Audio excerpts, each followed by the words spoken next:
digunakan untuk mengembangkan destinasi secara optimal dan berkelanjutan. Selanjutnya, pada tujuan penelitian bertujuan untuk memberikan pemahaman mengenai pengembangan pariwisata, menjelaskan peran inovasi produk sebagai daya tarik utama, mengkaji pentingnya manajemen, serta merumuskan strategi pengembangan yang efektif. Misalnya, dengan menggabungkan potensi lokal dan teknologi digital. Selanjutnya, pada pengembangan pariwisata.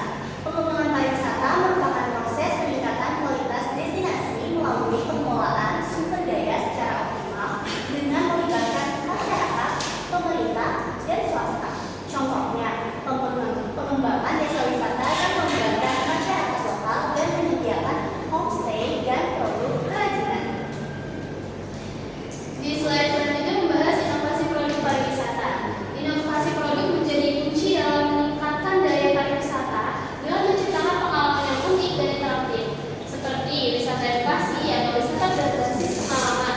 Contohnya, wisatawan diajak mengikuti workshop membuat batik, memasak makanan tradisional, atau tur budaya lokal. Pada slide selanjutnya membahas tentang manajemen pariwisata. Manajemen pariwisata berfungsi mengatur seluruh kegiatan secara terstruktur melalui perencanaan, pengorganisasian, dan pengawasan. Misalnya dengan membuat SOP, pelayanan wisata, sistem pembagian tugas, serta pencatatan keuangan yang jelas agar operasional berjalan efektif. Kemudian digital marketing menjadi strategi penting dalam promosi karena mampu menjangkau wisatawan secara luas melalui media sosial, seperti penggunaan Instagram, TikTok untuk menampilkan video destinasi, review pengunjung, atau konten viral yang menarik perhatian calon wisatawan. Selanjutnya, keterkaitan inovasi dan manajemen. Inovasi produk dan manajemen saling berkaitan karena inovasi menciptakan daya tarik, sementara manajemen memastikan pelaksanaan berjalan optimal. Contohnya, paket wisata tematik yang menarik harus didukung oleh jadwal yang terorganisir dan pelayanan yang profesional.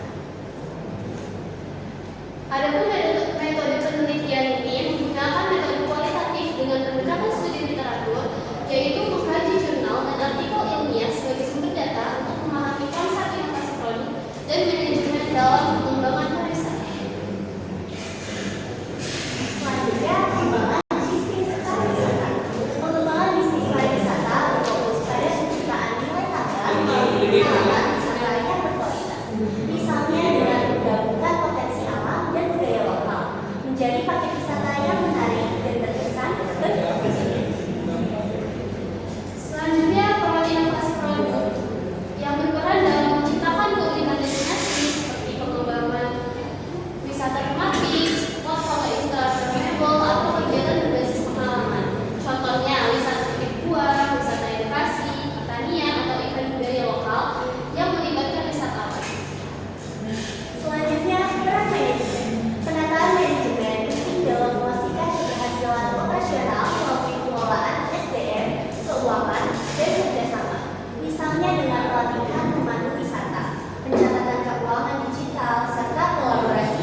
pengembangan tersebut terhadap daya